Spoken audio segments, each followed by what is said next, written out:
சுவாமியே சரணம் ஐயப்பா. அகிலாண்ட கோடி பிரம்மாண்ட நாயகனே சரணம் ஐயப்பா.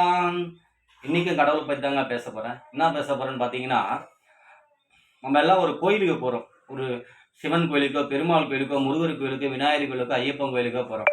ஒரு கோயிலில் நிற்கிறோம். நிற்கும் போது இப்போ 100 ரூபா கொடுத்தோம் சீக்கிரம் பார்த்துறாங்க, 50 ரூபா கொடுத்தோம் சீக்கிரம் பார்க்குறோம், 500 ரூபா டிக்கெட் கொடுத்து பார்க்குறோம், சீக்கிரம் கருவறைக்குள்ளே போய் பார்க்குறாங்க. எல்லாமே மனம் வருந்தி கடவுளை திட்டுறாங்க. இப்போ பணம் கொடுக்க சாமி முன்னாடி சாமியை பார்க்குறாங்க, குருகுல போனால் சாமி பார்க்குறா, அப்போ அவங்களுக்கு தான் முதலிடுமா கடவுளேன்னு கடவுளை திட்டுறாங்க. இதை மட்டும் நினச்சிங்க, கடவுளை நம்ம திட்ட நம்மளுக்கு தகுதி கிடையாது. நான் கூட நிறையா வாட்டி திட்டிருக்கேன். ஆனால் கடவுள் உணர்த்துறாரு பாருங்க.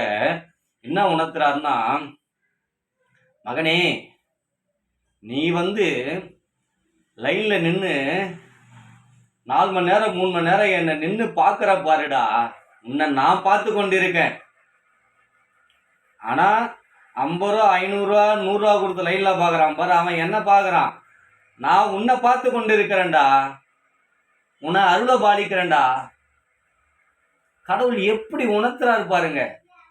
ஏய் நீ 3 மணி நேரம் நிற்கிற, 4 மணி நேரம் நிற்கிற, நான் உன்னை பார்த்துன்னு இருக்கேன்டா. ஆனால் 500 ரூபா 100 ரூபா 50 ரூபா டிக்கெட் வாங்கி கொடுத்து போனேன், அவன் என்னை மட்டும்தான் பார்த்துட்டு போகிறான். நான் உன்னை பார்க்கறது முக்கியம், நீ என்ன பார்க்கறது முக்கியம் இல்லை, நான் உன்னை பார்க்குறேன் பார், அதுதான் முக்கியம்.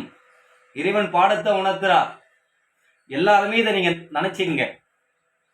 நம்ம லைனில் நிற்கிறோம், கால் கடந்து இதை கடந்து நிற்கிறேன்னு பார்க்குறீங்க. அவ்வளவும் கடவுள் உங்களுக்கு உன்னை கவனித்து கொண்டிருக்கிறார், உங்களை பாவிக்கிறார். இறைவன் உங்களுக்கு நல்லது செய்யவே இறைவன் உங்களை கண்காணிக்கிறார்.